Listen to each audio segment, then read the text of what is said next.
Okay guys, so today I'm on my way to a Spanish class in Zaragoza, which is actually free. I'm going to try to keep my hair away from my earbuds to make sure you guys can hear me.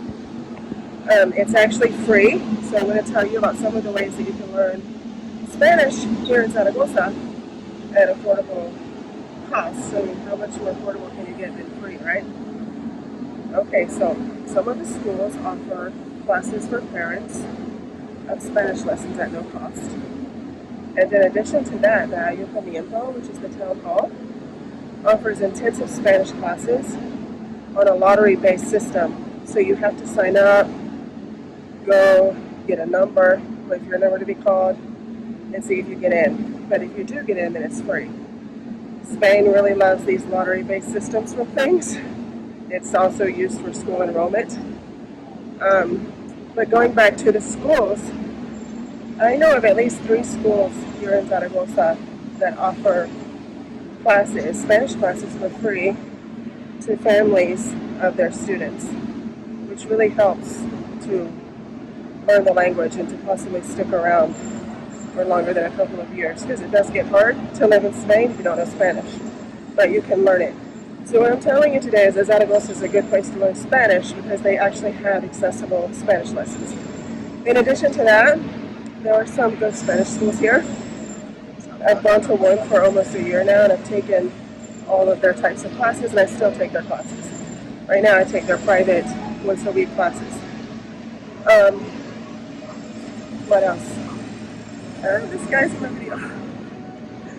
I wanted to tell you about the weather because it's January 9th, and I'm just wearing a sweater and a jacket and pants and regular shoes, regular cooler weather shoes.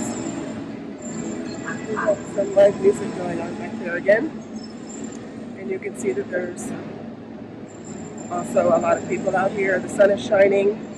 The high yesterday was 60 degrees. The high today, that's Fahrenheit, the high today is about the same. So it's not freezing cold here every day. And today's weather is very tolerable. Yesterday, I was sweating in a jacket. I imagine that today, after my Spanish class, I'm not going to need this jacket, and my kids are probably not going to need theirs. So I'm going to turn the camera around, show you a little bit of the city. Oh look, here's an advertisement. Oops, it's gone. But the king and queen were here. Some Americans kind of take a mild little panic when they find out that Spain has a king and queen. And the advertisement is gone, so I can't show you, but it is a kingdom, the Kingdom of Spain. So there is a king and a queen, but there's also elections and people in office who are elected, so it's not all. I think it's called a constitutional monarchy. There's voting involved, but there's also kind of like Britain, but not as famous. So here we're going to walk across the street again, and when there's a light, you have to follow the light, but if there's no light, then you can cross the street and the cars have to stop for you. It's kind of hard to get used to here because you want to wait for them to wave you across, because you don't want to get run over, because that's what you do in the US. There's no way I could cross the street like I do here in the United States without getting hit. That would be roadkill. But if you stop and wait for them to wave you through, they won't, because they're not allowed to. It's actually a question on the driving test here about whether or not you can wave pedestrians across the street, and you can't. The answer is no, you can't. So if you do that, you're taking responsibility for them crossing the street and possibly getting hit. So you're just supposed to stop when you're driving and let people by. And if you're walking, you're just supposed to go unless there's a red light for pedestrians, and then you don't go. As soon as you make an effort or a sign with your body language that you're going to cross the street, they have to stop. So you stick your foot on the road, they have to stop. You can see there's lots of mopeds over here. Like, there's like a, look, see, here's a van. And I never stopped walking. He stopped. There's no crosswalk there. There's no pedestrian light. So the rule is, he has to stop for me. On the other hand, if there's a pedestrian light, I have to follow it.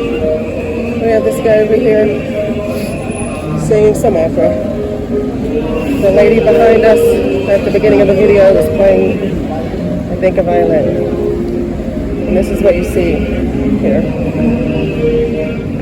I'm going to take you to a bike rack where there are some people who own bikes who have left their bikes up here. There's also these electric scooters where you can become a member of their company, or maybe you can just pay it. I've never done it. But you rent those for a certain amount of time, and that's it. But you can also lock your bike up there if you have your own bike. In addition to that, they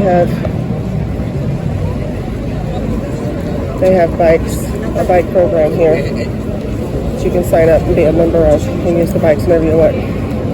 Kind of like taking the bus and having a bus card, except you get a bike card.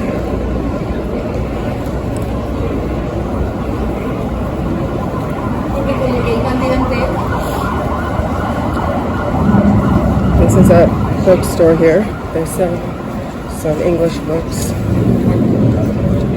You also can buy your kids' school books there, which is a big difference from the United States. In Spain, even in the public schools, you still need to get your kids' books.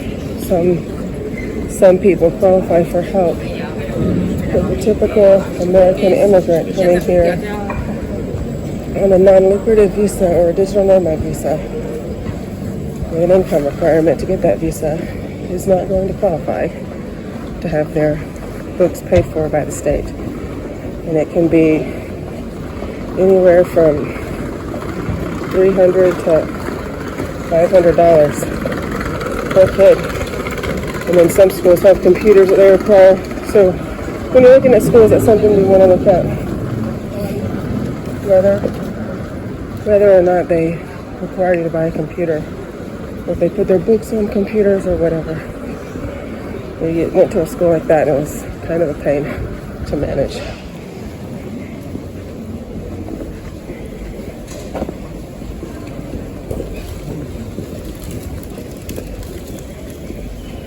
You will see a lot of graffiti in Spain.